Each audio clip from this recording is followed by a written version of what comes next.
একটা কথা শোনেন আমার, আমরা যখন মারা যাব না, আমরা মারা গেলে পরে 40 দিন তারা আমাদেরকে মনে রাখবে কিনা সন্দেহ আছে। বিশ্বাস করছেন না? এই যে আমাদের অনেক আত্মীয় স্বজন মারা গেছে না, বছরে একটা বারও কি কবরস্থানে কেউ গিয়েছে?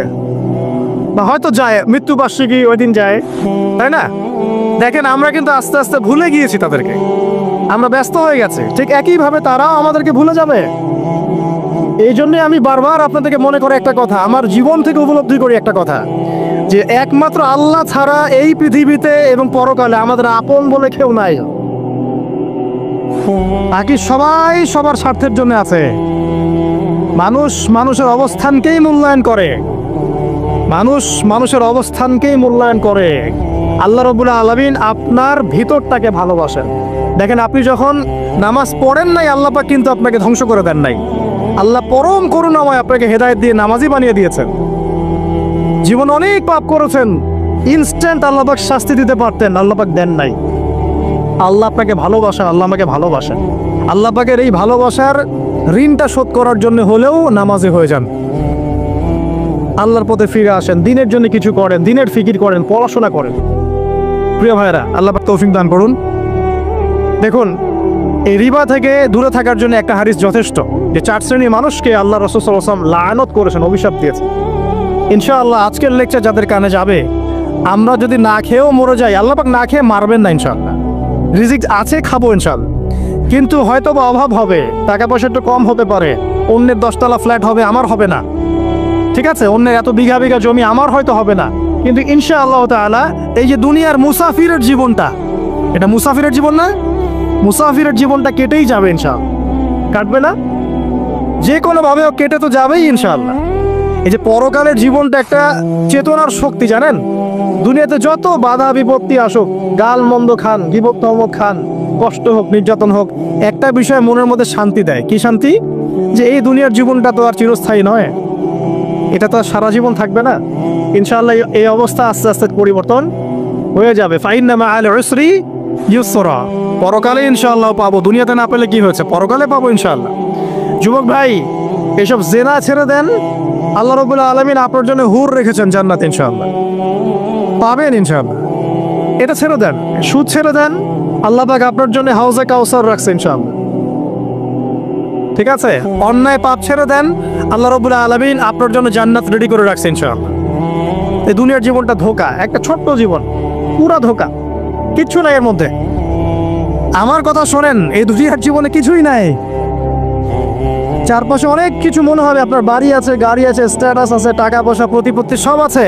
আদতে আপনি একা, আদতে আপনাকে একাই কবরে যাওয়া লাগবে, একাই আল্লাহর সাথে হিসেব নিকেশ দিতে হবে। কেউ নাই সাথে, আমারও সাথে কেউ নাই। কিন্তু আপনি মনে করছেন যে সেলিব্রিটিজম বড়, আমি পলিটিক্যাল নেতা হয়েছি, আমাকে সবাই চেনে, আমি ইকোনমিক সেক্টরে লিড দেই, রাষ্ট্রকে লিড দেই, আমি ধর্মতাত্ত্বিক ক্ষেত্রে লিড দেই, আমাকে দেখলে মানুষ বাহবা দেয়, ইত্যাদি ইত্যাদি। দিন শেষে আমি একা, আপনিও একাই, আমাকেও একাই যেতে হবে, আপনাকেও একাই যেতে হবে। এগুলো সব চারপাশের খালি অন্ধ মোহ, আর কিছু না। তো এই মোহের মধ্যে ঢুকে পড়বেন না, আল্লাহ পাক তৌফিক এনায়েত করুন। নবী সাল্লাল্লাহু আলাইহি ওয়াসাল্লাম বারবার বলতেন, আল্লাহুম্মা ইন্নী আউযু বিকা মিন ফিতনাতিদ দুনিয়া, বলতেন না? হে আল্লাহ, আমি এই দুনিয়ার ফিতনা থেকে তোমার কাছে আশ্রয় প্রার্থনা করছি। ওয়া ইন্নী আউযু বিকা মিন ফিতনাতিন নিসা, আমি মহিলাদের ফিতনা থেকেও আশ্রয় প্রার্থনা করছি। আরো দোয়া করতেন, আল্লাহুম্মা ইন্নী আউযু বিকা মিন আযাবিল কবর, হে আল্লাহ, আমি কবরের আযাব থেকে আশ্রয় প্রার্থনা করছি। ওয়া আযাবি জাহান্নাম, জাহান্নামের আযাব থেকে আশ্রয় প্রার্থনা করছি। ওয়া মিন ফিতনাতিল মাহইয়া ওয়াল মামাত, জীবন মৃত্যুর ফিতনা থেকে আশ্রয় প্রার্থনা করছি। সামনে আসে তো রিবা, রিবার বিষয়টা বলছিলাম। আইয়ামে জাহিলিয়াতের যে সেই রিবা এখনকার বিশ্বে আছে কি নাই বলেন? ওই সময় না হয় মক্কায় ছিল, এখন কি সারা বিশ্বব্যাপী নাই? বিশ্বের কোনো কান্ট্রি রিবা মুক্ত না, বিশ্বের কোনো দেশ রিবা থেকে মুক্ত থাকতে পারবে না, এই বিশ্ব পরিচালনা যারা করছে ওদের আন্ডারে থাকলে। কখন হবে বিশ্ব রিবা মুক্ত? একদিন বিশ্ব রিবা মুক্ত হবে ইনশাআল্লাহ, একদিন না একদিন এই বিশ্বটা সুদমুক্ত হবে ইনশাআল্লাহ তাআলা। তখন জালেম পার পাবে না, মাজলুমের রক্ত শ্রম বৃথা যাবে না ইনশাআল্লাহ। কবে, কত বছর পর আমি জানি না, কিন্তু এতটুকু জানি যে মালহামার পরে তখন পুরো বিশ্ব শাসন করা হবে মুসলিমদের হাতে, তখন রিবা বলে কিচ্ছু থাকবে না পৃথিবীর ইনশাআল্লাহ। তার আগ পর্যন্ত এই অবস্থা সলভ হবে কিনা আমরা জানি না, হতেও পারে নাও হতে পারে, তবে ওই সময় যে হবে নিশ্চিত ইনশাআল্লাহ। আসুন, আইয়ামে জাহিলিয়াতের আরেকটা বড় পাপ ছিল যে এক ভাই বলেছেন, সেটা হচ্ছে নারীর অবমাননা। কে বলেছে এই কথাটা? সামনে একজন। হ্যাঁ, আইয়ামে জাহিলিয়াতের অন্যতম একটা সেরা পাপ ছিল কি? নারীর অবমাননা। এটা নিয়ে কি বলতে হবে? এখন ধর্মের মধ্যেও আমরা নারীদেরকে অবমাননা করছি। বহু নামাজি ব্যক্তি আছে আমাদের মধ্যে, দেখবেন বোনের সম্পত্তি দেয় নাই, মেয়েকে শিক্ষিত করতে যাচ্ছেন না। কেন যাচ্ছেন না? ওর কি অধিকার নাই শিক্ষার? আপনি কি জানেন যে আয়েশা রাদিয়াল্লাহু আনহার কাছে বহু সাহাবী হাদিসের তালিম নিয়েছেন, বহু হাদিস শিখিয়েছেন কে? মা আয়েশা রাদিয়াল্লাহু আনহা। তো তিনি যদি শিক্ষিত না হতেন শেখাতে পারতেন? তো মেয়েদের শিক্ষার দরকার আছে না? হ্যাঁ, কি বিষয় দরকার? তাদের উপযুক্ত পরিবেশ নিশ্চিত করতে হবে, নিরাপত্তা, পর্দা এগুলো নিশ্চিত করতে হবে। তারপরে মেয়েদেরকে আপনি অবশ্যই শিক্ষিত করবেন। ঘরের কোণায় বসে রাখতে কে বলেছে? আপনি নিরাপদ পরিবেশ দেন, পর্দা দেন, তারা মাদ্রাসা যাবে, পড়াশোনা করবে। ঠিক আছে? আল্লাহ পাক আমাদের মা বোনদেরকে শিক্ষিত করার তৌফিক দান করুন, আমিন। ভালো ভালো কোয়ালিটি সম্পন্ন মহিলা মাদ্রাসা গড়ে তোলেন। আর মেয়েরা যদি শিক্ষিত না হয় তাহলে আমাদের বাড়ির বউরা শিক্ষিত হবে না, আর বউ শিক্ষিত না হলে আপনি একা শিক্ষিত হয়ে লাভ নাই। তখন ওই যে বললাম টর্চার সেল, ওই টর্চার সেলে ঢুকতে হবে আর কি। কথা বুঝতে পারছেন না? আগে বিয়ে শাদী করেন, বুঝবেন ইনশাআল্লাহ। আর যারা করেছেন তারা অলরেডি হাসছে যে মিটমিট করে দেন। ঠিক আছে? আচ্ছা, সামনে আসেন। দেখেন মেয়েদের অবমাননা কিভাবে দেখাবো। সবচেয়ে বড় অবমাননা হচ্ছে ওদের দেহটাকে আমরা এখন পণ্য বানিয়েছি। এই মেয়েগুলোর ইজ্জতের কোনো দাম নাই, মানে তাদের দেহটাকে একটা ব্যবসার সামগ্রী বানানো হয়েছে। এবং আমি একটা লেকচার দিয়েছিলাম ঢাকায়, নীল দর্পণ, দেখবেন অনলাইনে আছে। ওখানে আমি স্ট্যাটিস্টিক দেখিয়েছি যে সারা বিশ্বে এই যে আমেরিকায় শুধুমাত্র $12 বিলিয়ন ব্যবসা করে। এটা একটা ব্যবসা, একটা ইন্ডাস্ট্রি। যেমন ফিল্ম ইন্ডাস্ট্রি আছে, তারপরে গানের ইন্ডাস্ট্রি আছে না? এখানে সবাই অ্যাক্টর, এটা হচ্ছে অভিনেতা অভিনেত্রী। এখানে যা দেখানো হয় এগুলো কিন্তু রিয়েল না, বাস্তব না, সব ফেক। বুঝতে পারছেন না কথা? এগুলো অভিনয়, এগুলো ফেক। এবং এটা একটা ইন্ডাস্ট্রি, এর মধ্য দিয়ে মেয়েদের দেহটাকে পণ্য বানিয়ে সারা বিশ্বে ব্যবসা করছে। এবং এর একটা অন্যতম উদ্দেশ্য হচ্ছে মুসলিম যুবকদের ঈমান যেন নষ্ট করা যায়। কারণ মুসলিম যুবকদের ঈমান চলে গেলে তারা নিশ্চিন্ত, ওদের পথে আর কেউ বাধা নাই। কারণ ওদের এই জুলুমের পথে বাধা যদি কেউ দিতে পারে তাহলে কারা দিবে? মুসলিমরা। আর মুসলিমদের মধ্যে সবচেয়ে শৌর্য বীর্য কাদের মধ্যে থাকে? যুবকদের মধ্যে। তো যুবকদের ঈমান যদি চলে যায় তাহলে এদের আর কোনো সমস্যা নেই। তো এই বিষয়টা খেয়াল করবেন যে এটা একটা ইন্ডাস্ট্রি। সো এখানে আমরা মেয়েদের দেহটাকে আমরা কি বানিয়েছি? পণ্য বানিয়ে দিয়েছি। আর এখন তো চলছে কাপড় খোলা সংস্কৃতি। প্রত্যেকটা সেক্টরে আপনি গিয়ে দেখবেন মেয়েদের ইজ্জত, সম্মান, আব্রুটাকে উন্মুক্ত করে এটাকে দিয়ে আমরা বিজনেস করছি আর কি। এটা একটা বিজনেস। তো এখানে সমাধান কি? সমাধান আয়েশা রাদিয়াল্লাহু আনহা। সমাধান কে?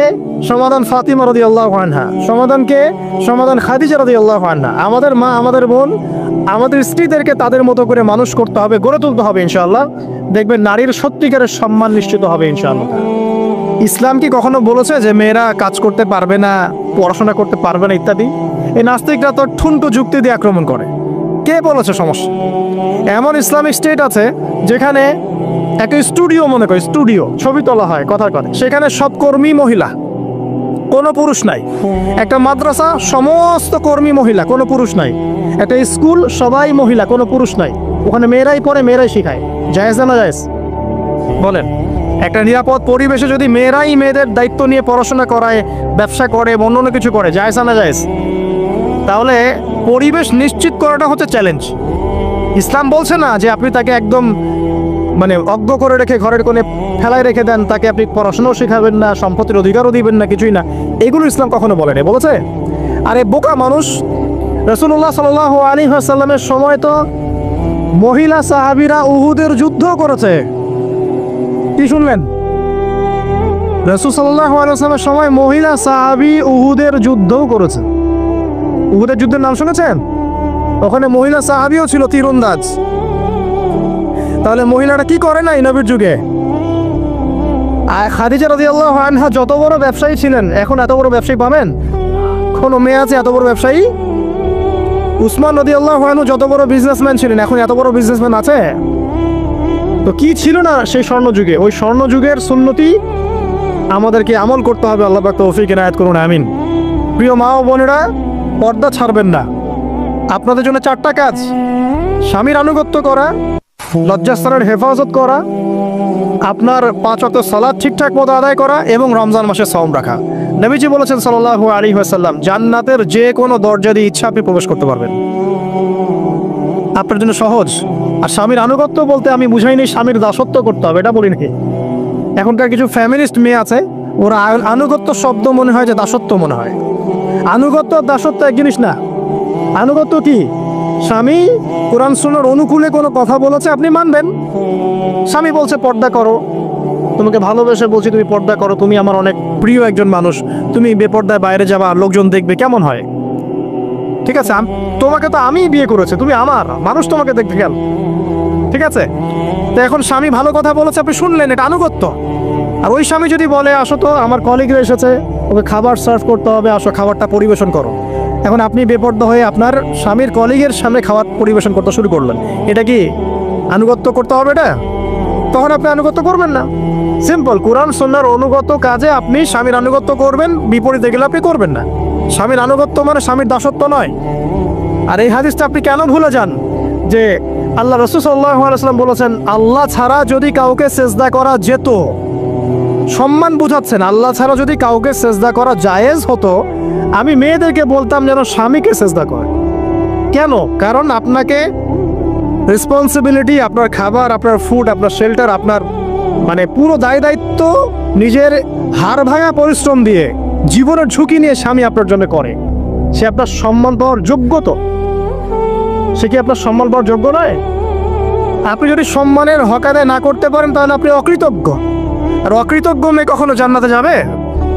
একটা হাদিসে আছে, বেশিরভাগ মেয়ে জাহান্নামের যাওয়ার অন্যতম কারণ হচ্ছে তারা স্বামীর সাথে কুফুরি করে। কি করে?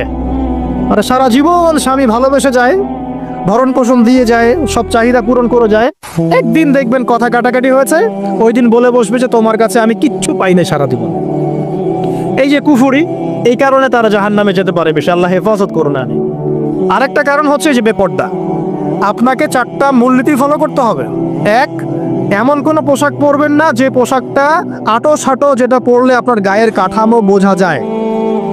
এটা বোরখা হলেও পরা যাবে না। আমি কি বুঝাতে পারছি? ডিজিটাল বোরখা দেখেন নাই? দেখছেন? মাশাআল্লাহ। আর কারা কারা দেখছেন? এদিকে চোখ বেশি যায় না? আচ্ছা, এমনি দেখা যায়, চোখ দিতে হয় না, এমনি দেখা যায়। ডিজিটাল বোরখা চলবে না, ডিজিটাল বোরখা চলবে না। আমার মত, এটা আমি মত দিচ্ছি, আমি আল্লাহর রাস্তায় সময় দিয়েছি অনেকদিন, এবং এখানে যে পর্দাটা শেখানো হয় এরকম পর্দা আমি অন্য কোথাও দেখিনি। এত চমৎকার পর্দা শেখানো হয়। কারা কারা সময় লাগিয়েছেন? 3 দিন 7 দিন সময় দিয়েছেন কারা কারা? বেশিরভাগই দেন নাই। সমস্যা নাই, দিতে হবে, আমি বাধ্যতামূলক বলিনি আপনাকে। বলেছে এখানে পর্দা শেখানো হয়, চমৎকার পর্দা শেখানো হয়, যে এখানে চোখটা পর্যন্ত তাদের ঢেকে রাখার তালিম দেওয়া হয়। যাই হোক, যেখানেই শেখেন অ্যাটলিস্ট পর্দাটা শিখলেই হলো। এমন পোশাক হবে না যেই পোশাকটা আটো সাটো, যেটা পরে আপনার গায়ে কাঠামো বোঝা যায়। 2 নম্বরে এমন পোশাক পরা যাবে না যেই পোশাকটা পরলে বাহির থেকে ভিতরের অঙ্গ দেখা যায়। দেখেছেন? দেখেন নাই? দেখছেন হুজুর? আচ্ছা, আপনারা তো সব দেখেন দেখি। তারপরে 3 নাম্বার, এমন পোশাক পরা যাবে না যেটা অমুসলিমদের সাথে সাদৃশ্য আছে। কথা বুঝতে পারছেন? অমুসলিমদের ধর্মীয় বিষয়ের সাথে সাদৃশ্য আছে এমন পোশাক মুসলিম মেয়েদের পরা যাবে না। এর মানে এই নয় যে অন্য ধর্মকে আপনি আক্রমণ করবেন, এটাও নয়। যে যার ধর্ম তাদের স্বাধীনতা মতো পালন করবে। মুসলিমরা বাধা দিবে? দিবে না। মুসলিমরা দাওয়াত দিতে পারে। কি করতে পারে? দাওয়াত দিতে পারে যে ভাই, এই যে লা ইলাহা ইল্লাল্লাহ কনসেপ্ট আপনাকে বুঝাচ্ছি, আল্লাহ ছাড়া কোনো মাবুদ নাই, মুহাম্মদ সাল্লাল্লাহু আলাইহি ওয়াসাল্লাম সর্বশেষ রাসূল, এই কোরআন পড়ুন, হাদিস পড়ুন, দেখুন এটাই হচ্ছে মানবতার মুক্তির সনদ। এরপর যদি সে ইসলাম কবুল করে আলহামদুলিল্লাহ, যদি না করে এর হিসাব কে দিবে? সে নিজে দিবে। এর হিসাব কি আমাকে দেওয়া লাগবে? দেওয়া লাগবে না। তো অমুসলিমদের সাথে সাদৃশ্য আছে এমন পোশাক চলবে না। আচার হচ্ছে পুরুষরা মেয়েদের পোশাক পরতে পারবে না, মেয়েরা পুরুষদের পোশাক পরতে পারবে না। জি আপনাদেরকেই বলছি, আপনারা জিন্স পরতে পারবেন না, মেয়েদেরকে বলছি, এবং টি শার্ট পরতে পারবেন না। আপনারা ওই যে যা ইচ্ছা তাই ড্রেস পরে বলবেন যে হাজার বছরের সভ্যতা সংস্কৃতি, এসব বাজে কথা চলবে না এখানে। এটা হাজার বছরে কোনোদিন আমাদের দাদা নানিরা এগুলা কখনো পরে নাই, পড়ছে? আপনার দাদি কখনো এরকম পরছিল শাড়ি? তো এই যে বললো হাজার বছর থেকে পরে আসতেছে নাকি। সুবহানাল্লাহ। তো এখানে বিষয়টা হচ্ছে পুরুষ মেয়ের পোশাক পরতে পারবে না, মেয়ে পুরুষের পোশাক পরতে পারবে না। আমি খুব সংক্ষিপ্ত করে আপনাকে কোরআন সুন্নাহ থেকে 4টা মূলনীতি বলে দিলাম। এই 4টা মূলনীতি কোরআনেও আছে, হাদিসেও আছে। আসেন, এই যে নারীর অবমাননা, এই বিষয়টা আইয়ামে জাহিলিয়াতে যেমন ছিল, এখন দেখবেন আরো বড় পরিসরে এসেছে, আসে নাই? এই যে ফ্যাশন শো, দেহের প্রদর্শনী, বিভিন্ন ফিল্মস দেখবেন, ফিল্ম ইন্ডাস্ট্রিজে দেখবেন, মিউজিকে দেখবেন, পর্নে দেখবেন, মেয়েদের দেহটাকে নিয়ে ব্যবসা করা হচ্ছে। আগে তো না হয় কন্যা সন্তান হলে জীবন্ত পুঁতে ফেলতো নাকি, এখন যদি গর্ভের বাচ্চা মেয়ে জানে, অনেকে আগেই মেরে ফেলায়। বুঝেন নাই মনে হয়? অনেকে যদি জানে যে গর্ভে মেয়ে সন্তান আছে, আগেই মেরে ফেলায়। এমন অনেক দেশ আছে, আমি নাম বলছি না দেশের সঙ্গত কারণে, যে সেই দেশে এরকম মেয়ে সন্তানকে এই যে খালাস করে ফেলার, নষ্ট করে ফেলার, ভ্রূণ নষ্ট করার আলাদা ক্লিনিক আছে, আলাদা হসপিটাল আছে। বলে নাউজুবিল্লাহ। তো আসলে ওই 1450 বছর আগের মানুষটা বেশি বর্বর ছিল না আমরা বেশি বর্বর? এই অধিকারের কথা বলে বলে আমরা মেয়েদের দেহটাকে নিয়ে এখন মস্করা করছি, তামাশা করছি। সবচেয়ে সেরা অধিকার কোথায় পাবে? কোরআনে পাবে, হাদিসে পাবে, ইসলামে পাবে। তার পর্দা নিশ্চিত হবে, দেহ সেফ থাকবে, তার ইজ্জত নিশ্চিত হবে, ইজ্জত সেফ থাকবে, তার সম্মান সেফ থাকবে, তাকে রাজরানীর মতো স্বামী বাসায় রাখবে, কারণ সে হচ্ছে তার কাছে সবচেয়ে মূল্যবান প্রিয় বস্তু। শুধু তাই নয়, সম্পত্তির অধিকার তাকে দিতে হবে। একজন মেয়ে তার ভাইয়ের সম্পত্তি পাবে, তার বাবার সম্পত্তি পাবে, তার স্বামীর সম্পত্তি পাবে, সব দিক থেকে সে সম্পত্তি পাবে। আর একজন ছেলে কিন্তু সব দিক থেকে সম্পত্তি পাবে না। এই বিষয়গুলো যখন এক শ্রেণীর মানুষ বোঝে না, তখন ইসলামের বিরুদ্ধে অহেতুক প্রোপাগান্ডা চালানো শুরু করে। সবচেয়ে সেরা সম্মান রক্ষার উদাহরণ দেয়া হয়েছে ইসলামে, কোরআনে এবং হাদিসে।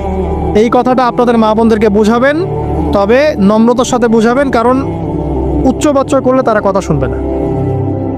আল্লাহ রাসূল সাল্লাল্লাহু আলাইহি ওয়াসাল্লাম বলেছেন, কিছুটা বাঁকা হাত দিয়ে তাদেরকে তৈরি করা হয়েছে। যদি আপনি শক্ত করে চাপ দিতে যান তাহলে ভেঙে যাবে, আর যদি আপনি ওই অবস্থায় ছেড়ে দেন তাহলে বাঁকাই থেকে যাবে। এখানে আপনাকে হিকমা অবলম্বন করতে হবে। আল্লাহ পাক তৌফিক দান করুন। একটা বিষয় বলছিলাম, ওই যে শিরকের পাপ এখন গ্লোবালাইজেশন হয়েছে না, ওই সুদের পাপ এখন গ্লোবালাইজেশন হয়েছে না। গ্লোবালাইজেশন বোঝেন? মানে বিশ্বায়ন, পুরো বিশ্বে ছড়িয়ে পড়েছে না। আর একটা হচ্ছে এই যে মেয়েদের অবমাননা, এটা সারা বিশ্বে ছড়িয়ে পড়ে নাই। আচ্ছা, আর দুটা বলবো, এরপর বলে আমি শেষের দিকে যাচ্ছি। আচ্ছা শোনেন, কিছু কিছু বিষয় আছে যে বিষয়গুলো করার পরে এই পৃথিবীতে মানুষ বেঁচে থাকার অধিকারটা হারিয়ে ফেলে। কথা বুঝতে পারছেন না মনে হয়? কিছু কিছু পাপ আছে, এগুলো করলে পরে মানুষ এই পৃথিবীতে বেঁচে থাকার অধিকারটা হারায় ফেলে। যেমন কোনো বিবাহিত ব্যক্তি যদি জিনা করে, নাউজুবিল্লাহ, কোনো ছেলে যদি কোনো ছেলের সাথে যৌন সম্পর্ক করে, সমকামী করে, বা এটাকে যেটা গে মানে যেটা কি বলে সমকামিতা, ঠিক আছে, এই কাজ যদি কেউ করে, এই নোংরা কাজ যদি কেউ করে, কোনো মেয়ে যদি কোনো মেয়ের সাথে এরকম কোনো কাজ করে, একই পাপ। এইসব পাপ করলে পরে এই পৃথিবীতে বেঁচে থাকার অধিকারটা সে হারিয়ে ফেলে। কথা কি বুঝতে পারছেন? আচ্ছা, তখন শাস্তি হচ্ছে আল্লাহ রাব্বুল আলামিন পাথর নিক্ষেপ করে হত্যা করতে বলেছেন। কারণ হচ্ছে সে এত গর্হিত একটা কাজ করেছে যেটা এই শাস্তি পাওয়ার সম্পূর্ণ যোগ্য। এবং কওমে লূত নামে যে কওম ছিল, ওই কওমটাকে আসমানে উঠিয়ে আল্লাহ পাক পাথর বর্ষণ করে এভাবেই শেষ করে দিয়েছে। জর্ডান একটা দেশ আছে না, জর্ডানের পাশে ডেড সি নামে একটা জায়গা আছে, ডেড সি, মৃত সাগর। ওইখানে সাদুম নামে একটা গোত্র থাকতো। কোন গোত্র? সাদুম। ওই সাদুম গোত্র এরকম সমকামী ছিল।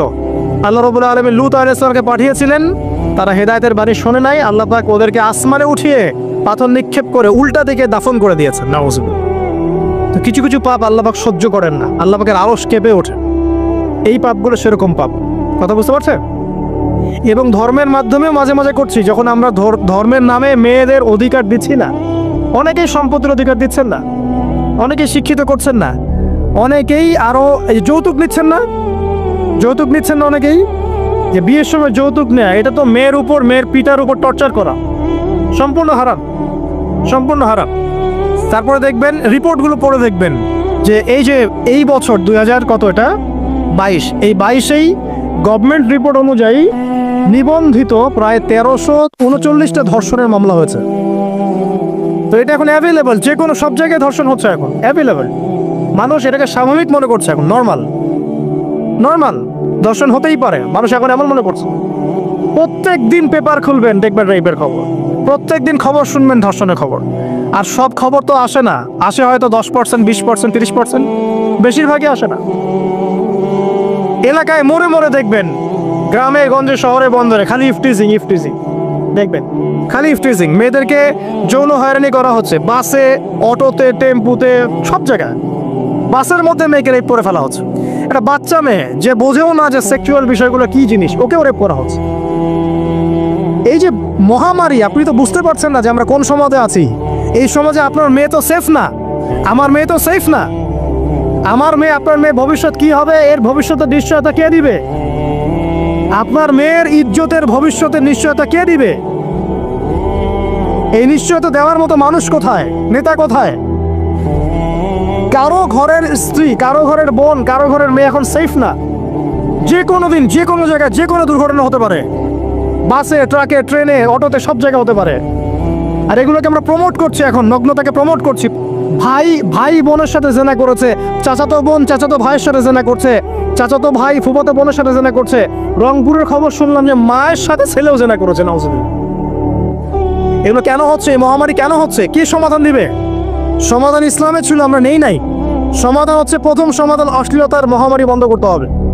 আজকের নিউজ দেখেছি আমি, এটা আমি ধন্যবাদ জানাই বাংলাদেশ গভর্নমেন্টের, যে তথ্য প্রযুক্তির যে সেন্টার আছে, প্রায় 26,000 সাইট তারা বন্ধ করে দিয়েছে, আলহামদুলিল্লাহ।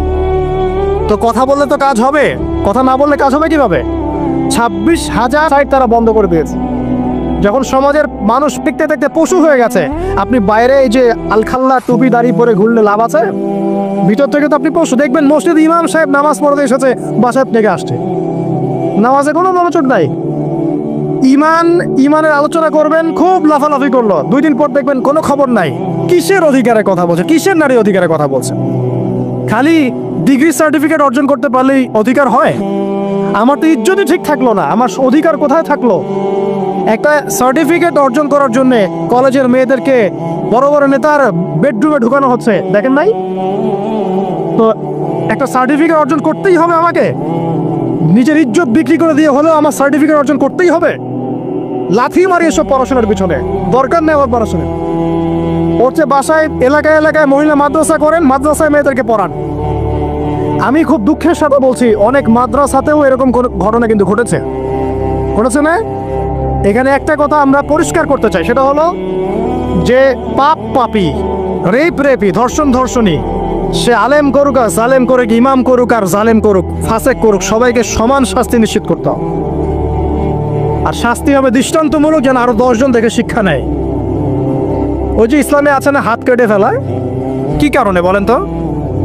কারণ সবাই যখন দেখবে এই যে খুঁটির সাথে বেঁধে একটা চোরের হাত কেটে ফেলা হয়েছে, এলাকার সব মানুষ দেখেছে, চুরি বাড়বে না কমবে? নিশ্চিত চুরি কমে যাবে ইনশাআল্লাহ।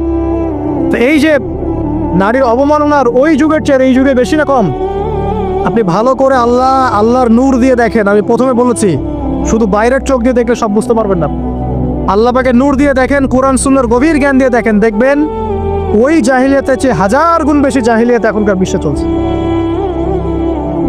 আল্লাহ পাক আমাদের মা বোনদের ইজ্জত হেফাজত করুন, তাদের সম্মান হেফাজত করুন। আমরা দোয়া করি আল্লাহ পাক তাদেরকে উচ্চশিক্ষায় শিক্ষিত করুন, নিরাপত্তা নিশ্চিত করুন। কেউ যদি ওদের দিকে খারাপ চোখ তুলে তাকায়, আল্লাহ পাক সেই চোখকে যেন ধ্বংস করে দেয়। আল্লাহ পাক তাদের ইজ্জতের প্রতি যদি কেউ খারাপভাবে হাত বাড়ায়, তাদের শাস্তি যেন নিশ্চিত করার তৌফিক আল্লাহ পাক আমাদেরকে দান করে। আল্লাহ পাক আমাদের মা বোনদেরকে মহামূল্যবান মনে করে আমাদেরকে হেফাজত করার তৌফিক দান করুন, আমিন। আর তাদেরকে যারা নগ্ন করতে চায়, আল্লাহ পাক এদেরকে ধ্বংস করে ছেড়ে দিন, আমিন। আল্লাহ পাক বলেছেন, যারা চায় মুমিন মুসলিমদের সমাজে অশ্লীলতা ছড়িয়ে পড়ুক, দুনিয়া এবং আখিরাত উভয় জাহানে আল্লাহ পাক এদেরকে ধ্বংস করবেন ইনশাআল্লাহ। আরেকটা বলে শেষ করি, সেটা হলো, কয়টা বলেছি ভাই? জাহিলিয়াত। ইমাম মুহাম্মদ বিন আব্দুল ওয়াহাব রাহিমাহুল্লাহ তার একটা বইয়ের মধ্যে 1000টা জাহিলিয়াত আছে। আমি 5টা বাছাই করেছি। কয়টা? 5টা। কয়টা বলেছি? 4টা। এক হচ্ছে কি বলেছিলাম? শিরক। আছে না নাই? রিবা এখন আছে না নাই? আর 4 নাম্বার নারীর অবমাননা। আপনাদের কি কখনো গায়ে কখনো ফোড়া হয়েছে? কার কার গায়ে ফোড়া হয়েছে বলি, হাত তুলে। কেমন ব্যথা? ফোড়া ফেটে গেলে কি বের হয়? রক্ত আর পুঁজ বের হয়, তাই তো? তো নবী সাল্লাল্লাহু আলাইহি ওয়াসাল্লামকে সাহাবীরা পরে জিজ্ঞাসা করলেন, ইয়া রাসূলুল্লাহ, কোন পাপের কারণে তাদেরকে এই শাস্তি দেওয়া হচ্ছে? নবী করিম সাল্লাল্লাহু আলাইহি ওয়াসাল্লাম বললেন, তাদেরকে এই শাস্তি দেওয়া হচ্ছে একটা পাপের কারণে, সেটা হলো মাদক দ্রব্য সেবন করা। আর ওই পানীয়টার নামও নবীজি বলে গেলেন, তার নাম হচ্ছে তিনাতুল খাবাল। কি নাম? তিনাতুল খাবাল। এই তিনাতুল খাবাল মানে জাহান্নামীদের রক্ত এবং পুঁজ, এটা খেতে দেওয়া হচ্ছে দ্রব্য সেবনকারীদের জন্য। আল্লাহ রাসূল সাল্লাল্লাহু আলাইহি ওয়াসাল্লাম বলেছেন, কোনো ব্যক্তি যদি মাদক সেবন করে তার 40 দিনের নামাজ কবুল হবে না। সে যদি আবার তওবা করে ফিরে আসে, আল্লাহ পাক মাফ করে দিবেন ইনশাআল্লাহ। যদি আবারও মাদক খায়, আবার 40 দিনের নামাজ কবুল হবে না। তারপর যদি আবার তওবা করে, আবার আল্লাহ মাফ করে দিবেন ইনশাআল্লাহ। তারপর যদি আবার মাদক খায়, আবার 40 দিনের নামাজ কবুল হবে না। তারপর যদি আবার তওবা করে, আবার আল্লাহ মাফ করে দিবেন। তারপরে যদি আবার মাদক খায়, তখন আল্লাহ রাব্বুল আলামিন তাকে তিনাতুল খাবাল পান করাবে। প্রিয় ভাইরা, আপনারা মুসলিম না? আমরা মুসলিম না? মুসলিম যুবকদের সবচেয়ে সেরা অস্ত্র হচ্ছে ঈমান এবং নৈতিকতা। অন্যরা জাহিলিয়াতের স্রোতে ভেসে যাক, মুসলিম তরুণরা কখনো জাহিলিয়াতে যাবে না ইনশাআল্লাহ। দেখেন, আমার মতো বয়সে, আমার চেয়ে প্রায় 10 বছর বয়স আগেই তারেক বিন জিয়াদ স্পেন জয় করেছিল। আমার যে বয়স এখন চলছে 30 পার হয়ে গেছে, এর চেয়ে আরও প্রায় 10 বছর আগে মুহাম্মদ বিন কাসিম এই সিন্ধু জয় করেছিল। এখন যে ইসলাম আপনি ভোগ করছেন, এটা তাদের ফল, তাদের এই জিহাদের ফল। তো এখন আমাদের এই যে 20 বছর 30 বছরের যুব সমাজের দিকে তাকায় দেখেন, একবার তাকায় দেখেন, চেহারাগুলো একটু দেখেন, চেহারা দেখেন, এক একটা চেহারা দেখেন, চেহারায় নূর নাই, নষ্ট হয়ে গেছে। নামাজ নাই, চোখগুলো বসে যাচ্ছে, কারণ সারা রাত জেগে থাকছে। ওই যে টিকটক টিকটক টিকটক সারা রাত, হ্যাঁ সারা রাত ফোনে, সারা রাত গল্প গুজব। রাত্রেবেলা দেখবেন, রাত্রেবেলা শহর যেন জীবিত হচ্ছে। রাত্রেবেলা ক্যারাম খেলে, রাত্রে লুডো খেলে, রাত্রে এটা করে, রাত্রে সে, সারাদিন ঘুম, সারাটা দিন ঘুম। আপনি কি জানেন সারা রাত কে জেগে থাকে? সারা রাত কে ঘুমায় আর সারা দিন কে জেগে থাকে? সারা রাত জেগে থাকে কুকুর এবং সারাদিন ঘুমায় কুকুর। আর দেখবেন আপনি বিড়ালকে দেখবেন, ও কিন্তু রাত্রে ঘুম এবং দিনের বেলা সে অ্যাক্টিভ। পাখিকে দেখবেন, পাখি সন্ধ্যা হলো একদম ঘরে, যেই সূর্য ডুববে পাখি একদম ঘরে, দেখেন না? পাখি ঘরে। আর যেই ফজর হবে পাখি বের হয়ে গেল। আর আল্লাহ রাসূল সাল্লাল্লাহু আলাইহি ওয়াসাল্লাম হয়তো বা এই কারণেই, আল্লাহ ভালো জানেন, তিনি বলেছেন এমন কিছু মানুষ জান্নাতে যাবে যাদের মনটা হবে পাখির মতো। সুবহানাল্লাহ। দেখেন পাখি কি করে, একদম সন্ধ্যা হলো ঘরে ঢুকে গেল, যেই ফজর হবে একদম ফজরের আগে আগে সে বের হয়ে গেল। তো পাখির মতো হওয়ার চেষ্টা করেন, পাখির মতো লাইফস্টাইলে আসেন, এবং সে সারাদিন পরিশ্রম করে রিজিকের জন্য, করে না? আল্লাহ পাক পাখিকে রিজিক দেন কি চাকরির মধ্য দিয়ে না ব্যবসার মধ্য দিয়ে? কিভাবে সে রিজিক পায়? তাওয়াক্কুল, আল্লাহর প্রতি তাওয়াক্কুল। আর তাওয়াক্কুল করে কি সে ঘরে বসে থাকে না রিজিক সার্চ করে, রিজিক তালাশ করে? আপনিও রিজিক তালাশ করেন, আল্লাহ পাক রিজিক দিবে ইনশাআল্লাহ তাআলা। প্রিয় যুবক ভাইরা, আল্লাহর ওয়াস্তে তওবা করেন এবং গোপন পাপে লিপ্ত হবেন না। গোপন পাপে লিপ্ত হবেন না। আপনি যৌবনকে ধরে রাখেন, ইনশাআল্লাহ দেখবেন আপনি সারা জীবন এনজয় করতে পারবেন। কিন্তু যদি এখন নিজেকে শেষ করে ফেলেন, এখন নিজেকে শেষ করে ফেললে আপনি বিয়ে করলে পরেও দেখবেন আপনি পস্তাচ্ছেন। ওই যে কলিকাতা হারবালে যেতে হবে, তখন মডার্ন হারবালে দৌড় দিতে হবে। আর সব হারবাল টারবাল খেয়ে লাভ হয় না। কারণ কি? কারণ আল্লাহ প্রদত্ত যে নেয়ামত সেটা আপনি নষ্ট করে ফেলেছেন। এখন এইটা আর আপনি ক্ষতিপূরণ দিতে পারবেন। অতএব জীবনটাকে সিরিয়াসলি নেন। মুসলিম তরুণ যুবকদেরকে উদ্দেশ্যে বলছি যে আপনারা কায়িক পরিশ্রম করেন, কায়িক পরিশ্রম করেন, 5 ওয়াক্ত সালাতটা আল্লাহর ওয়াস্তে নামাজে মসজিদে এসে পড়েন। বেশি কিছু করতে বলছি না ভাই, আমার কথা শোনেন, বেশি কিছু করতে বলছি না। আল্লাহর ওয়াস্তে 5 ওয়াক্ত নামাজটা মসজিদে পড়েন, পারবেন না? আচ্ছা, ডেইলি 10টা পৃষ্ঠা করে কোরআন তেলাওয়াত করেন, পারবেন? আল্লাহ তৌফিক দান করুন। ডেইলি 2-4 টাকা করে সদকা করেন, পারবেন? আচ্ছা, প্রত্যেক দিন কিছু দাওয়াতি কাজ করেন, আমর বিল মারুফ, সৎ কাজের আদেশ করবেন, নাহি আনিল মুনকার, অসৎ কাজে নিষেধ করুন, পারা যাবে ইনশাআল্লাহ। আপনি হালাল রিজিকের একটা সন্ধান খোঁজার চেষ্টা করেন, পারবেন ইনশাআল্লাহ। পড়াশোনায় নিজেকে ব্যস্ত রাখেন, লেখাপড়ায় নিজেকে ব্যস্ত রাখেন। যদি এর পাশে আপনি সময় পান, আমি বলবো আপনি খেলাধুলা করেন। যদি সময় কিছু বের করতে পারেন, কায়িক কিছু পরিশ্রম করেন, প্রয়োজনে কিছু কসরত করেন, জিম করেন, খেলাধুলা করেন। তারপরেও গার্লফ্রেন্ডের পিছনে সময় নষ্ট করেন না, তারপরেও যে টিকটক, ফেসবুক, ইউটিউব নিয়ে পড়ে থাকেন, ওগুলোর চেয়ে খেলাধুলা করা অনেক ভালো আছে।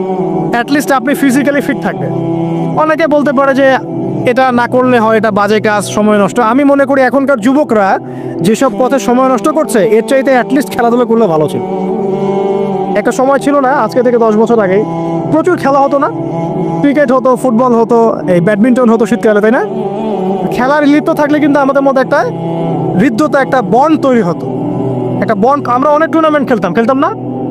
এখন দেখবেন কিচ্ছু নাই, সব বন্ধ, খালি ফোন, সারাদিন কি ফোন। এটা আরও কি ডেঞ্জারাস না? এভাবে তাদের ফিজিক্যাল বডিটা নষ্ট হচ্ছে, মেন্টাল স্ট্রেংথটাও নষ্ট হচ্ছে। এর চেয়ে বরং তারা যদি কোনো কসরত করে, এটা অনেক ভালো হবে, এটা আমার মত। এটা আমি কোরআন সুন্নাহ থেকে কোনো কথা বলছি না, আল্লাহ পাক বোঝার তৌফিক দেখ। শেষ কথা হলো যে আইয়ামে জাহিলিয়াতের আরেকটা নির্মম বর্বরতা ছিল হচ্ছে গোত্রীয় দ্বন্দ্ব। কি ছিল? গোত্রীয় দ্বন্দ্ব। এটা দিয়ে আমি শেষ করছি। সেটা হলো কেমন গোত্রীয় দ্বন্দ্ব? মনে করেন একটা গোত্রের নাম বনু তামিম, একটার নাম বনু হানিফা, একটার নাম হচ্ছে বনু কোরাইজা, একটার নাম হচ্ছে মনে করেন বনু মাখজুম, আর একটা হচ্ছে বনু আদি। এরকম অনেক গোত্র ছিল। এই গোত্রগুলোর মধ্যে আপোষে দ্বন্দ্ব চলতো, খুব সামান্য কারণে তারা দীর্ঘস্থায়ী যুদ্ধ করত। একটু বোঝার চেষ্টা করে, খুব সামান্য কারণে তারা লম্বা লম্বা যুদ্ধ করত। একটা উটকে কেন্দ্র করে প্রায় 80 বছর যুদ্ধ হচ্ছে। কত বছর? 80 বছর। এখন আপনাকে বলি, এই যে জাহেলিয়াতের এই যে গোত্রীয় হানাহানি, মারামারি, কাটাকাটি, এটা কি এখন সারা বিশ্বে ছড়িয়ে পড়েছে কি পড়ে নাই? আল্লাহ নূর দিয়ে দেখেন, পড়েছে কি পড়ে নাই? দেশে দেশে হানাহানি বেড়েছে না কমেছে? রাসূলুল্লাহ সাল্লাল্লাহু আলাইহি ওয়াসাল্লাম 23 বছর নবুয়তের জীবনে যতগুলো জিহাদ করেছেন এবং সারিয়া করেছেন, এতে সব মিলে হয়তো 2 থেকে 3 হাজার মানুষও মারা যায় নাই। ঠিক আছে? ভয়ঙ্কর অবস্থা। সামনে দেখেন না, গভর্নমেন্ট বলছে এখন সামনে ভয়ঙ্কর খাদ্য সংকট দেখা দিবে, কৃষিজ দিকে ফোকাস করতে বলছে এবং নিজেদের খাদ্য উৎপন্ন করার দিকে মনোযোগী হতে বলছে। এই কথাগুলো 5 বছর থেকে বলি নাই, তখন তো খারেজি হয়ে গেছিলাম। এখন এই কথাগুলো খোদ আমাদের দেশের প্রাইম মিনিস্টারও বলছেন, আলহামদুলিল্লাহ, তাকেও সেই বুঝ আল্লাহ পাক দান করেছেন। তো এই যে কথাগুলো, এগুলো কোনো অলিক গল্প কাহিনী না। যারা ওয়ার্ল্ড অ্যাফেয়ার্স বোঝেন তারা জানেন যে বিশ্ব এখন একটা ভয়ঙ্কর একটা অবস্থার সম্মুখীন হয়েছে। এটা আপনারা বুঝতে হয়তো দেরি করে ফেলছেন। আল্লাহ পাক আপনাদেরকে বোঝার তৌফিক দান করুন, আমিন। শেষ কথা বলি, ওই দ্বন্দ্বটা কিন্তু দেশ থেকে দেশ ছড়িয়েছে, যেমন ঠিক একইভাবে ধর্মের মধ্যেও ছড়িয়েছে। ধর্মের মধ্যেও আমরা কিন্তু বহু দলে ভাগ হয়ে গেছি। এমনকি মুসলিমদের মধ্যেও আমরা শততা বিভক্ত বিভিন্ন দলে আছে না? এক দল আরেক দলের লোকদেরকে সহ্য করতে পারে না, আরেক দল আরেক দলের ইমামকে সহ্য করতে পারে না। হ্যাঁ, এক সংগঠনকে সহ্য করতে পারে না। এই যে গোত্রীয় হানাহানির সুন্নত, ওই আইয়ামে জাহিলিয়াতের সুন্নত, এটা এখন মুসলিমদের মধ্যেও ঢুকে পড়েছে। তো প্রিয় ভাইরা, দেখুন, আমি এক কথায় বোঝাতে চাইলাম যে জাহিলি যুগ আপনি যেটাকে বলছেন, আইয়ামে জাহিলিয়াত যেটাকে বলছেন, যে কারণে বলছেন, ওই কারণগুলো প্রত্যেকটা কারণ এখনকার বিশ্বে মজুদ আছে। শুধুমাত্র স্বল্প পরিসরে না, এখন বড় পরিসরে মজুদ আছে। অতএব আপনাকে যদি আইয়ামে জাহিলিয়াতুল আকবার বলে কোনো বিশ্বকে রিকগনাইজ করতে হয়, তাহলে এখনকার বিশ্বকে করতে হবে। অতএব এই ওয়ার্ল্ড অ্যাফেয়ার্সটাকে বোঝেন, জাহিলিয়াতটাকে বোঝেন। এই জাহিলিয়াত থেকে উত্তরণের জন্য সমাধান কে দিয়েছিল বলেন? ইসলাম কি সমাধান দেয়নি? ইসলাম সমাধান দিয়েছে, কোরআন সমাধান দিয়েছে। রাসূলুল্লাহ সাল্লাল্লাহু আলাইহি ওয়াসাল্লাম 23 বছরের মধ্যেই সমস্ত জাহিলিয়াতকে দূর করে দিয়েছে, তাই নাই? বলেন 23 বছর পর কি মক্কায় শিরক ছিল? বলেন 23 বছর পর কি মক্কায় সুদ ছিল? 23 বছর পর কি মক্কায় জেনা, এই যে আপনার ব্যভিচার, এই যে গোত্রীয় হানাহানি, নারীর অবমাননা এগুলো ছিল? তাহলে একজন মহামানব তিনি 23 বছরের মধ্যেই পুরো সমাজটাকে সংস্কার করে ফেললেন না? সেই রাসূল সাল্লাল্লাহু আলাইহি ওয়াসাল্লামের সুন্নত কি মরে গেছে? সেই আল্লাহ কি মরে গেছেন? নাউজুবিল্লাহ। সেই আল্লাহ পাকের নাজিলকৃত কোরআন এবং হাদিস কি মরে গেছে? তাহলে সেই আল্লাহ যদি জীবিত থাকেন, সেই রাসূলের আদর্শ যদি জীবিত থাকে এবং সেই কোরআন যদি এখনও মুসলিমদের হাতে থাকে, তাহলে এখনকার বিশ্বের জাহিলিয়াত আমরা ফেস করতে পারবো না? পারবো না ইনশাল্লাহ? পারবেন ইনশাল্লাহ? কি করবেন তাহলে? মোটা দাগে কয়েকটা কথা বলে শেষ করে দিই। 1 নাম্বার প্রিয় ভাই, জ্ঞান অর্জন করেন, প্রচুর পড়াশোনা করেন। জ্ঞান অর্জনের ক্ষেত্রে সাম্প্রদায়িক হবেন না, এতটুকু নিব এতটুকু নিব না, এর থেকে নিব ওর থেকে নিব না, এমন হবেন না। জ্ঞান যেখানে পাচ্ছেন নিতে থাকেন, আল্লাহ পাক আপনাকে নূর দিবেন। আল্লাহ যখন আপনাকে নূর বা আলো দিবে তার পক্ষ থেকে, আপনি এমন কিছু দেখবেন যা অন্যরা দেখতে পারছে না। আপনি খিজির হয়ে যাবেন ইনশাআল্লাহ আলাইহিস সালাম। যে মুসা আলাইহিস সালাম বুঝতে পারছেন না কেন নৌকা ফুটা করছে, কেন বাচ্চাকে হত্যা করছে, আর কেন দেয়াল নির্মাণ করছে, কিন্তু খিজির আলাইহিস সালাম বুঝতে পারছেন কেন এগুলো করতে হচ্ছে। 2 নাম্বার প্রিয় ভাই, আপনার হায়াতটাকে মূল্যায়ন করেন। আজকেই তওবা করে ফিরে আসেন, 5 ওয়াক্ত নামাজি হয়ে যান, সময় অপচয় বন্ধ করেন, যৌবনকালটাকে কাজে লাগান, সিরিয়াস হন, জীবনটার ব্যাপারে সিরিয়াস হন। জীবনটা কিন্তু হেলায় খেলার বিষয় না। একবার চলে গেলে, একবার মৌত হয়ে গেলে কান্নাকাটি কোটি কোটি বছর করলে আল্লাহ পাক আর দ্বিতীয়বার পৃথিবীতে ফিরাই দিবে না, দিবে? তো কি কারণে আমরা আমাদের সময়টাকে হেলায় নষ্ট করছি? সুযোগ আছে? কোনো সুযোগ নাই। যেই কাজের পরকালীন কোনো ফায়দা নাই সেই কাজে আমি নাই। সোজা কথা বুঝেন? যেই কাজে পরকালের কোনো ফায়দা নাই সেখানে আমি নাই, এরকম আকীদা রাখবেন। ইলম অর্জন করবেন কেন? পরকালের ফায়দা আছে তাই। নামাজ কেন পড়বেন? পরকালে ফায়দা আছে তাই। প্রেমের সম্পর্ক করব না কেন? পরকালে ফায়দা নাই তাই। এই গান এই মিউজিক শুনবো না কেন? আমি পরকালে কোনো ফায়দা নাই তাই। আমি অহেতুক এসব টিকটকের পিছনে ঘুরবো না কেন? পরকালে কোনো ফায়দা নাই তাই। যে কাজ পরকালে ফায়দা দিবে আমি সেই কাজে আছি। পারা যাবে ইনশাল্লাহ? আল্লাহ তৌফিক দান করো। যুবক ভাইদেরকে আমি অনুরোধ করবো যে আপনাদের যৌবনটা আগামী মুসলিম উম্মার ভবিষ্যৎ। এই যে বলে না যে জাতির কাণ্ডারি হবে অমুক তমুক, কেউ জাতির কাণ্ডারি হতে পারবে না। জাতির কাণ্ডারি যদি হতে চায় তাহলে মুসলিম যুবকরাই হতে পারবে ইনশাআল্লাহ। যারা সারাদিন হকি স্টিক নিয়ে ঘুরছে আর নির্মমভাবে মানুষকে মারছে, এরা জীবনেও জাতিকে কিচ্ছু দিতে পারবে না। ফাসাদ সৃষ্টি করা ছাড়া কিচ্ছু করতে পারবে না। দেশকে, জাতিকে এবং উম্মাকে যদি এগিয়ে নিতে হয় শুধু মুসলিম যুবকরাই পারবে ইনশাআল্লাহ। এবং কারা পারবে? যারা অন্য ধর্মের মানুষ কিন্তু মনটা স্বচ্ছ সৎ, তারাও পারবে। যাদের মনে সততা আছে অন্য ধর্মের হলেও তারা পারবে ইনশাআল্লাহ। যার মনে সততা নাই সে পারবে না। করাপ্টেড, দুর্নীতিপূর্ণ মন নিয়ে কখনো দেশের খেদমত, জাতির খেদমত করা যায় না। বাংলাদেশের সবচেয়ে বড় সমস্যা দুর্নীতি। বাংলাদেশের 1 নম্বর সমস্যা দুর্নীতি। দুর্নীতি যদি না থাকতো আর সমস্ত কালো টাকা যদি সাদা করা যেত, বাংলাদেশের মানুষকে আজকে না খেয়ে মরতে হতো না। সামনের দিনগুলো কঠিন হবে, ভয়াবহ হবে, এটা সবাই বুঝতে পারছে, হয়তো শুধু আপনারা পারছেন না। আল্লাহ পাক আপনি তাকে বোঝার তৌফিক দান করুন, আমিন। সামনে যান, নিজের জীবনকে কাজে লাগান, যৌবনকে কাজে লাগান, একটা হালাল রিজিক সার্চ করেন। অল্প রিজিকে সন্তুষ্ট হয়ে যান, উচ্চাভিলাষী হবেন না। উচ্চাভিলাষী হওয়ার দরকার নাই, যতটুকু আসছে আলহামদুলিল্লাহ, এটুকুর মধ্যেই সন্তুষ্ট থাকেন, পারবেন ইনশাআল্লাহ। সামনে যাবেন, আদর্শ পরিবার করবেন, পরিবারের মধ্যে ইসলাম থাকবে। পরিবারের পিতা হবে ইব্রাহিম, পরিবার সন্তান হবে ইসমাইল, পরিবারের স্ত্রী হবে হাজারা অথবা সারা আলাইহিস সালাম। দিনদার ছেলে নাই, বিয়ে নাই, দিনদার মেয়ে নাই, বিয়ে নাই। ওই যেটা আপনি মনে করছেন রূপ সৌন্দর্য হাবি যাবে, কিচ্ছু থাকবে না ভাই, কিচ্ছু থাকবে না। 1 বছর 2 বছর পরে সব শেষ। দিনদার স্ত্রী পাবেন, চোখ বন্ধ করে বিয়ে করে ফেলবেন। আর দিনদার স্বামী পাবেন, বিয়ে করে ফেলবেন। আমার স্বামী কত বড় ব্যাংকের চাকরি করে, কত বড় ডিগ্রি, কত বড় সার্টিফিকেট, এটা পরের ইস্যু। আগের ইস্যু হচ্ছে আমার স্বামী নামাজ পড়ে কিনা, এই লোক আমার স্বামী হতে যাচ্ছে, এর দাঁড়িয়ে আছে কিনা, ইসলাম পালন করে কিনা, ইসলামের প্রতি ভালো ধারণা আছে কিনা, সে আমাকে পর্দায় রাখবে কিনা, এগুলো বড় জিনিস। পরিবার গড়ব ইসলামিক ভিত্তিতে, ইসলাম নাই পরিবার নাই।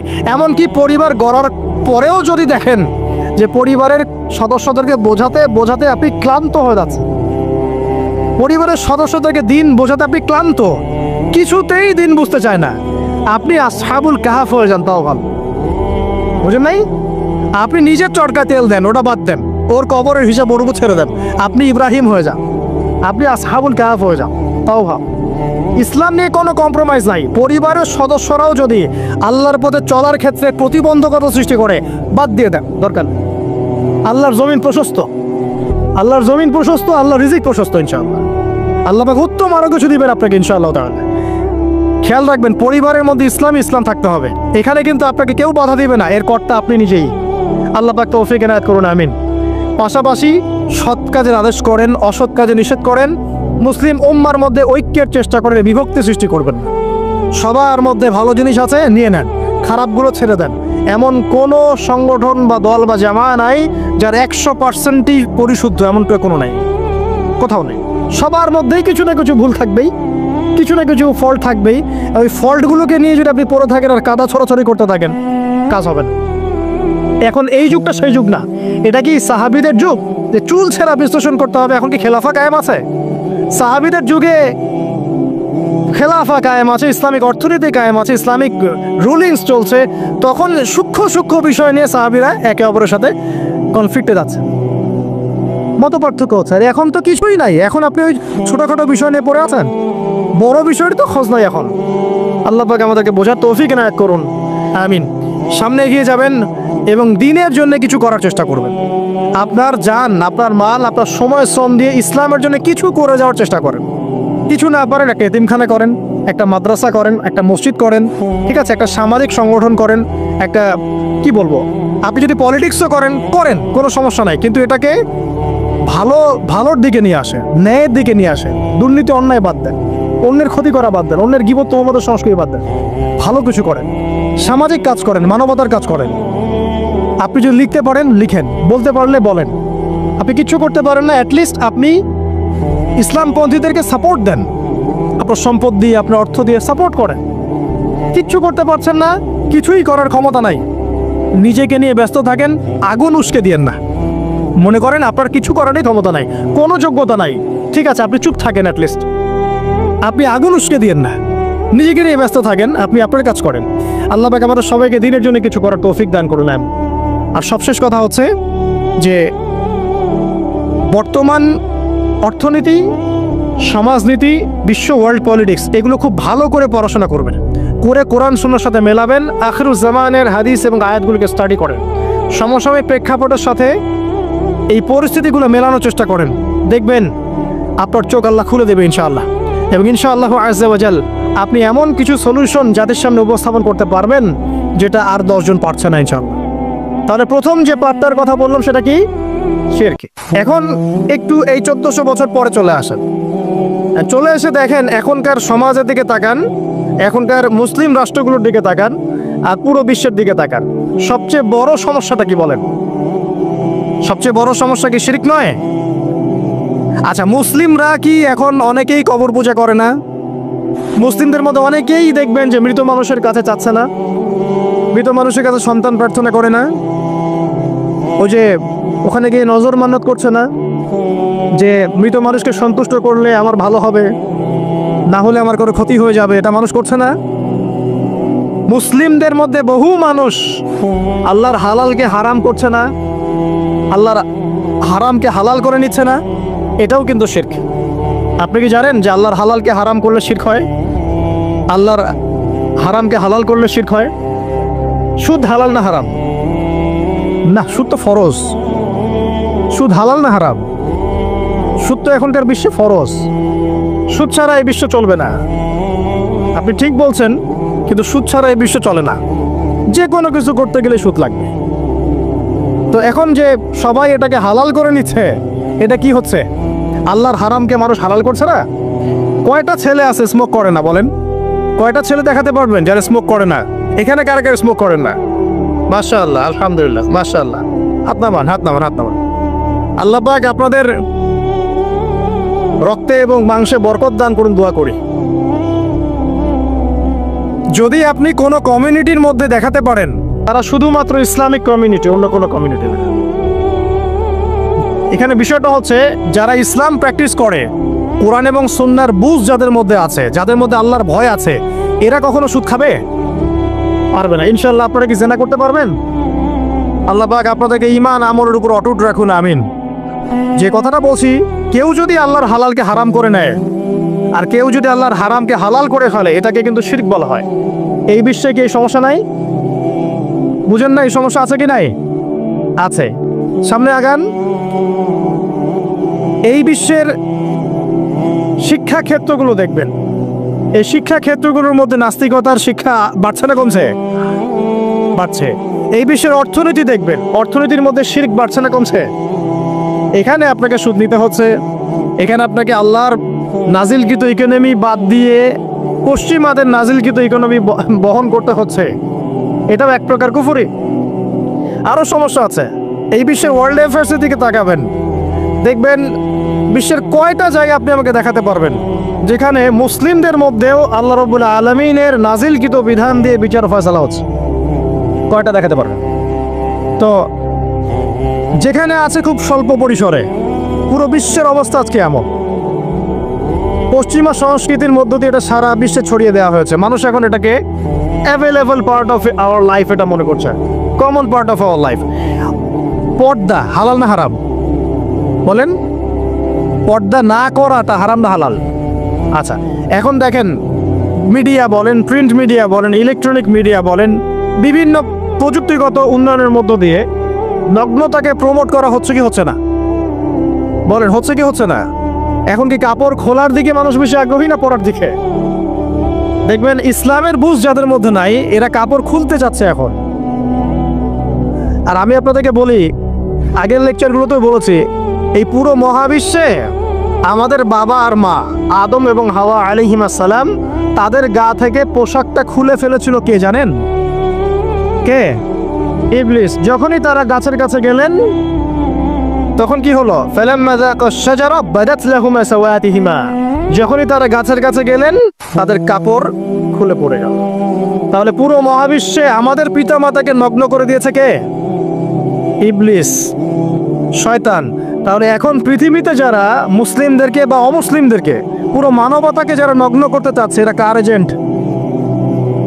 এরা কার এজেন্টটা বাস্তবায়ন করছে? এটা কি বুঝতে বাকি থাকে?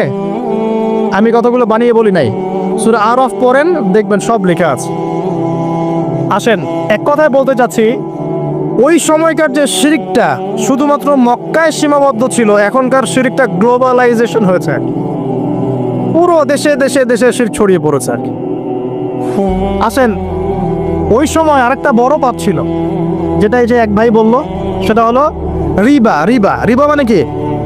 সুদ। রিবা মানে সুদ, জানেন তো? আর সুদ তো ফরজ নাকি ভাই?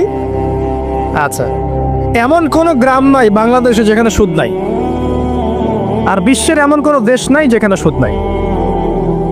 আর এই যুগের কথাই নবী সাল্লাল্লাহু আলাইহি ওয়াসাল্লাম হয়তোবা বলেছিলেন, আল্লাহু আ'লাম, আল্লাহ ভালো জানেন, যে এমন একটা যুগ আসবে যে যুগে ম্যাক্সিমামই সুদখোর হবে। যে ব্যক্তি সুদের ছিটাফোটা, মানে সুদের পাপ থেকে বেঁচে থাকতে চাইবে, ওর গায়েও গিয়ে সুদের ছিটাফোটা গিয়ে লাগবে। এটা সেই যুগ না? আপনি বুঝতে পারছেন না হয়তো, এটা সেই যুগ। আপনি মনে করছেন দাড়ি, টুপি, পাগড়ি, জুব্বা মাশাআল্লাহ সব লাগাই দিছি, হ্যাঁ, বাইরে একটা সাইনবোর্ড আছে, আমি মৌলবী, আল্লামা, আমি একজন দায়ী বক্তা, কিন্তু সুদের যে ওই ছিটাফোটা, এটা আপনার কাছে আমার কাছেও আছে। হয়তো আপনি বুঝতে পারছেন না। কখন বুঝবেন? যখন ইসলামিক অর্থনীতির বইগুলো পড়তে পারবেন। কি জিনিস এখন বুঝবেন না। আর যেহেতু বুঝবেন না, অতএব আমি এগুলো বলেও লাভ নাই। যেহেতু আপনি বুঝবেন না, আমি যদি এখন এসব নিয়ে কথা বলি, আপনার কাছে মনে হবে এসব কি উল্টা পাল্টা কথা কইতাছে। ঠিক আছে, তো যাই হোক, আগে আল্লাহর ওয়াস্তে ইসলামিক ইকোনমিক্স পড়েন এবং ইন্টারন্যাশনাল মনিটরি সিস্টেম সম্পর্কে পড়েন। ঋণের এমনি এমনি কোনো কান্ট্রিকে তারা ঋণ দিবে না, একটা বিশাল বড় সুদের জালে ওদেরকে ফেলবে, তারপর জনগণের রক্ত চুষে সুদ শোধ করতে হবে। আর যারা পারবে না, ওরা যে শ্রীলঙ্কার মতো দেউলিয়া হয়ে যাবে। ও কেন দেউলিয়া হয়ে গেছে? বিকজ ও ঋণ শোধ করতে পারছে না, বাস দেউলিয়া। তো যাই হোক, পড়াশোনা করেন। আমি একজন স্কলারের নাম বলে দেই, এক লেকচারে তো সব বলে দেওয়া সম্ভব না। সম্ভব? আমি রাস্তা দেখাচ্ছি আপনাদেরকে। আপনারা আল্লামা তকি উসমানীর বইগুলো পড়েন, নাম শুনেছেন? আচ্ছা, নাকি এখন বলবেন যে উনি তো হানাফি মাযহাবের, আমি তো আহলে হাদিস পড়বো না, এটা বলবেন নাকি? আল্লামা তকি উসমানী এই বিশ্বের সবচেয়ে বড় আলেমদের একজন। আল্লামা তকি উসমানী এই বিশ্বের সবচেয়ে রিনাউন্ড আলেমদের একজন। তার ইসলামিক অর্থনীতির যে পুরো সিরিজ আছে, আল্লাহর ওয়াস্তে বাসায় কিনে একবার পড়ে দেখেন অর্থনীতি কি জিনিস, আপনি কিসের উপর দাঁড়িয়ে আছে। পড়া যাবে না ইনশাল্লাহ? আপনি তাকে ভালো যদি নাও বাসেন তাও পড়ে দেখেন। মনে করেন আপনি একটা কমিউনিটির মধ্যে আছেন বা একটা সংগঠনে আছেন বা একটা ঘরানার মধ্যে আছেন, তাহলে কি অন্য ঘরানার বইপত্র পড়া যাবে না? হারাম হয়ে গেছে নাকি? এই যে সংকীর্ণ মানসিকতা থাকলে ভাই হেদায়েত পাওয়া যাবে না। আর আপনি যে মনে করছেন আমি একদম হকের উপর আছি, আপনি সঠিক পথে আছেন ঠিকই, তবে এটা সঠিক ভুল পথ। কথা বুঝতে পারছেন না? আপনি মনে করছেন যে আমি একদম চূড়ান্ত সঠিক বিষয়ের উপর আছি। হ্যাঁ, আপনি সঠিক বিষয়ের উপর আছেন ঠিকই, বাট আপনি সহি একটা ভুল পথে আছেন। এটা বুঝবেন পরে, যখন জ্ঞানের পরিধি বাড়তে থাকবে তখন বুঝবেন যে সহি পথ কোনটা, সহি ভুল পথ কোনটা। মুসলিমদের মধ্যে ফাটল সৃষ্টি করে জান্নাতে যাওয়া যায় না। যায়? পুরো মুসলিমরা একটা উম্মাহ, এবং যারাই মুসলিম উম্মার মধ্যে ফাটল সৃষ্টি করতে চায় এরা উম্মার বন্ধু নয়, শত্রু। মুসলিম উম্মার মধ্যে কোনো ফাটল সৃষ্টি করবেন না। সবার মাঝখানে হৃদ্যতা, ভালোবাসার বন্ধন থাকবে। যদি বিভিন্ন ধর্মের মানুষ একসাথে বসবাস করতে পারে একটা দেশে, তাহলে বিভিন্ন তরিকা এবং মাযহাবের মানুষও একসাথে থাকতে পারবে একটা দেশে ইনশাআল্লাহ। আমরা আমাদের মাঝে ইখতিলাফি বিষয় থাকতে পারে, কিন্তু দিন শেষে আমরা সবাই মুসলিম ইনশাআল্লাহ।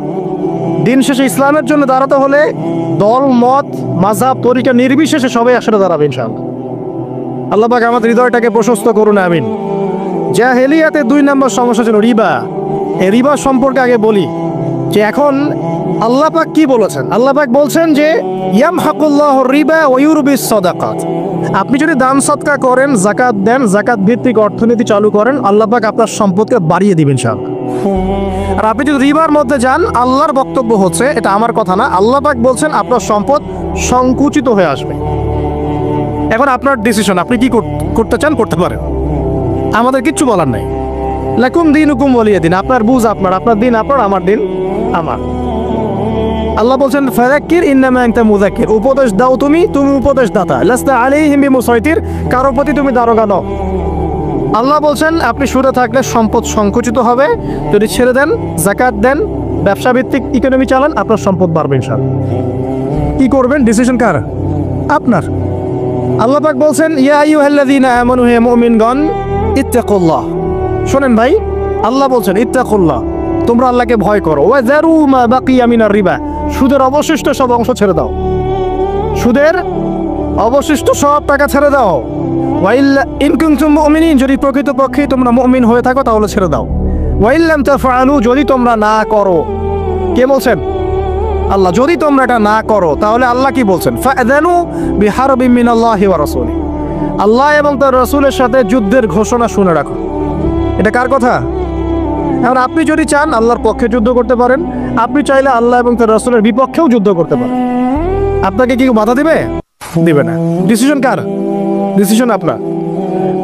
নবী সাল্লাল্লাহু আলাইহি ওয়াসাল্লাম আরো বলেছেন যে, আপনারা জানেন হাদিসটা, নতুন কোন হাদিস বলছি না, আপনারা জানেন, প্রত্যেক আলেম জানেন, প্রত্যেক মাযহাবের ইমাম জানেন। কি সেটা? যে সুদের পাপের 70 বা 73টা শাখা আছে। কয়টা?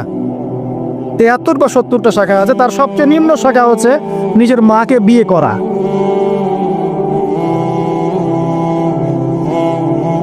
দেখলেন আমাদের অন্তরে কি কথাটা আঘাত করলো? আপনি কি আপনার মায়ের সাথে, নাউজুবিল্লাহ, আপনি কি আপনার মাকে বিয়ে করতে পারবেন? এটা কি কোনো ব্যক্তির পক্ষে সম্ভব? কিন্তু নবী সাল্লাল্লাহু আলাইহি ওয়াসাল্লাম বলছেন 73 শাখার সবচেয়ে নিম্ন শাখা হচ্ছে সে ব্যক্তি যেন তার মাকে বিয়ে করলো। আর সর্বোচ্চ শাখা কি? ওই যে আল্লাহ এবং তার রাসূলের সাথে কি করা? যুদ্ধ করা। আরেকটা হাদিস আছে, নবী সাল্লাল্লাহু আলাইহি ওয়াসাল্লাম বলেছেন 4 শ্রেণীর মানুষ আছে, এদেরকে আমি সমানভাবে অভিশাপ দিলাম। কয় শ্রেণী? 4 শ্রেণী। জাস্ট শুনে রাখেন হাদিসগুলা। আমি জানি এই বিশ্বে আপনি এই হাদিসগুলোর উপর ইমপ্লিমেন্টেশনে যেতে পারবেন না, এটা আমি বুঝি, কিন্তু আকীদা ঠিক থাকতে কি কোনো সমস্যা আছে? একটা মানুষ পাপ করে, জেনে করে যে হ্যাঁ আমি জানি এই কাজটা খারাপ, ঠিক আছে? আর একটা মানুষ মনে করে না এটা করলেও হয়, না করলেও হয়, কোনো সমস্যা নেই। আরেকটা মানুষ মনে করে যে না আমি একটা ডাহা পাপ করছি, এটা থেকে বেঁচে থাকা আমার উচিত ছিল কিন্তু আমি পারছি না, যে আমি মানি না এসব বিধান টিধান, যা ভালো মনে হবে দুনিয়ার জন্য করব। এরা কি সবাই সমান? একজন মানুষ যে জানে যে এটা খারাপ কাজ, কিন্তু বাধ্য হয়ে সে করতে হচ্ছে, সে ব্যক্তি তো ওর চেয়ে কিছুটা হলেও উত্তম নাকি, যে ব্যক্তি দেধারসে পাপ করছে। আচ্ছা, ওই যে এক ছেলে বলেছিল আমাদেরকে মেসেজ করে যে আমি একটা মেয়েকে খুব ভালোবাসি হুজুর, তাকে বিয়ে করতে চাই, এখন ওই মেয়ের বাসার লোকজন রাজি হচ্ছে না। তো এই ছেলের মধ্যে কি চেতনাটা কি, সে প্রেম করছে ঠিকই, হারাম অ্যাফেয়ার্সে আছে ঠিকই, কিন্তু সে তাকে বিয়ে করতে চায়, ওটা হালাল করতে চায়। আর এক ছেলে মেসেজ করছে, সে বলছে যে আমি এরকম জেনায় লিপ্ত ছিলাম, এখন আমি কি করব, আমি কি ওগুলো ছেড়ে দিয়ে ফিরে আসব, নাকি আমি ওই মেয়ের সাথেই যেন অব্যাহত রাখবো? কি এই দুই ব্যক্তি কি সমান? সমান না। এটাই বুঝাচ্ছি আপনাদেরকে। দেখুন, 4 শ্রেণীর মানুষের কথা নবীজি বলেছেন। এক শ্রেণী হচ্ছে সেই ব্যক্তি যে নিজে সুদ খায়।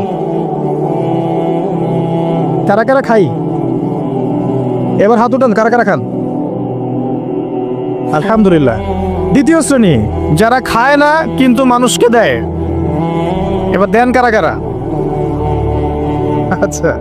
3 নাম্বার, খায়ও না দেয়ও না, খায়ও না দেয়ও না, সাক্ষী থাকে। সাক্ষী আছেন কারা কারা? সাক্ষী অনেক জনে আছে। আচ্ছা, মাশাআল্লাহ, লা ইলাহা ইল্লাল্লাহ। 4 নাম্বার, খায়ও না দেয়ও না, সাক্ষীও থাকে না, লিখে রাখে। এবার লেখেন কারা কারা? এইবার তো মুশকিল। এখানে তো অনেক বিসিএস ক্যাডার আছেন মনে হয়, এবং অনেক এমন এমন সেকশনে জব করছেন যেখানে লিখতে হচ্ছে নাকি। তো এই 4 শ্রেণীর মানুষকে নবী সাল্লাল্লাহু আলাইহি ওয়াসাল্লাম কি করেছেন ভাই, আমি শুনাই আপনাকে খালি। আল্লাহ নবী বলেছেন যে আমি 4 শ্রেণীর মানুষকে সমানভাবে অভিশাপ দিয়ে গেলাম, এতটুকু বলেছেন। এবার আপনি যদি মনে করেন যে নবী সাল্লাল্লাহু আলাইহি ওয়াসাল্লামের অভিশাপ কাঁধে নিয়ে আমার আমলগুলো কবুল হচ্ছে, বা আমি কবরে অ্যান্সার দিতে পারবো প্রশ্নোত্তর, আমি এই মিজানের দাড়ি পাল্লা আমার নেকির পাল্লা ভারী হবে, বা আমি রাসূল সাল্লাল্লাহু আলাইহি ওয়াসাল্লামের সুপারিশ পাবো, হ্যাঁ, বা আমি রাসূলের সাথে জান্নাতে থাকতে পারবো, আমি বলবো এই চিন্তাটা হবে একটা অলিক প্রসূত কল্পনা, আর কিছু না। এখন তওবা করেন আমার সাথে, বলেন আজকে থেকে কোনো রকমের সুদি কারবারে থাকবো না। তওবা করেন, বলেন আস্তাগফিরুল্লাহ আল্লাযী লা ইলাহা ইল্লা হুয়াল হাইয়ুল কাইয়্যুম ওয়া আতুবু ইলাইহি। তওবা করলেন তো? ভ্যান চালায় খাবেন, রিক্সা চালায় খাবেন, কৃষিকাজ করে খাবেন, ব্যবসা করে খাবেন, ছোট্ট একটা মুদির দোকান করে খাবেন, যদি কিচ্ছু করতে না পারেন রাস্তায় মুচিগিরি করে হলে খাবেন, সেলুনে বারবার হয়ে খাবেন, তারপরে সুদের দিকে যাবেন ইনশাআল্লাহ। পারবেন? আপনার রিজিক কি আপনার হাতে না আল্লাহর হাতে? না, আমাদের রিজিক তো আমাদের হাতে। যে ব্যক্তি মনে করে রিজিক আল্লাহর হাতে, সে কি কখনো ঘুষ নিতে পারে? সে অন্যের সম্পদ আত্মসাৎ করতে পারে? সে অন্যের জমি সিজ করতে পারে? সে দুর্নীতি করতে পারে? সে সুদ খাইতে পারে? কেন খায়? কারণ সে মনে করে রিজিকের মালিক সে নিজেই। এগুলো করলে তার সম্পদ বাড়বে, না করলে সম্পদ বাড়বে না, এই কারণেই তো সে কাজগুলো করে। আর আমি খুব ভালোই বুঝি, অ্যাটলিস্ট আমি খুব ভালোই বুঝি যে এই কাজগুলো ব্যক্তিরা কেন করে। উত্তর শুনবেন? উত্তর হচ্ছে পরিবারের জন্য। কার জন্য? পরিবারের জন্য। মা, বৃদ্ধ মা আছে দেখতে হবে, 2 বাবা আছে দেখতে হবে, স্ত্রী আছে, আর স্ত্রী মাশাআল্লাহ একদম ফেমিনিস্ট, তার চাহিদা পূরণ করতে তার হিমশিম খেতে হয়। হ্যাঁ, একটা শাড়ি নেবে 20,000, ঠিক আছে, স্ত্রীর চাহিদা অনেক, গহনাগাটির অনেক চাহিদা, আর না দিলে তো আবার সমস্যা, বাসায় গেলে তো মানসিক টর্চার সেলে রেখে দিবে। এখনকার বেশিরভাগ পুরুষই কিন্তু নির্যাতনের শিকার। এখনকার বেশিরভাগ পুরুষ কিন্তু নির্যাতনের শিকার। ম্যাক্সিমাম বাসায় গিয়ে দেখবেন টর্চার, এক একটা রিমান্ডের সেলের মতো, বুঝছেন? এবং এটা 7 দিন 5 দিন 7 দিনের রিমান্ড না, এটা লাইফ টাইম রিমান্ড, মানে পুরো জীবন ধরে রিমান্ড চলবে আর কি। তো এই যে সমস্যা, তা কার কার জন্য করি? পরিবার, সন্তান, পিতা মাতা, আত্মীয় স্বজন, এগুলোর জন্য। কিন্তু একটা কথা শোনেন আমার, আমরা যখন মারা যাব না, আমরা মারা গেলে পরে 40 দিন তারা আমাদেরকে মনে রাখবে কিনা সন্দেহ আছে। বিশ্বাস করছেন না? এই যে আমাদের অনেক আত্মীয় স্বজন মারা গেছে না, বছরে একটা বারও কি কবরস্থানে কেউ গিয়েছে? বা হয়তো যায়, মৃত্যুবার্ষিকী ওই দিন যায়, তাই না? দেখেন, আমরা কিন্তু আস্তে আস্তে ভুলে গিয়েছি তাদেরকে, আমরা ব্যস্ত হয়ে গেছে। ঠিক একইভাবে তারাও আমাদেরকে ভুলে যাবে। এই জন্যে আমি বারবার আপনাদেরকে মনে করে একটা কথা, আমার জীবন থেকে উপলব্ধি করি একটা কথা, যে একমাত্র আল্লাহ ছাড়া এই পৃথিবীতে এবং পরকালে আমাদের আপন বলে কেউ নাই। বাকি সবাই সবার স্বার্থের জন্য আছে।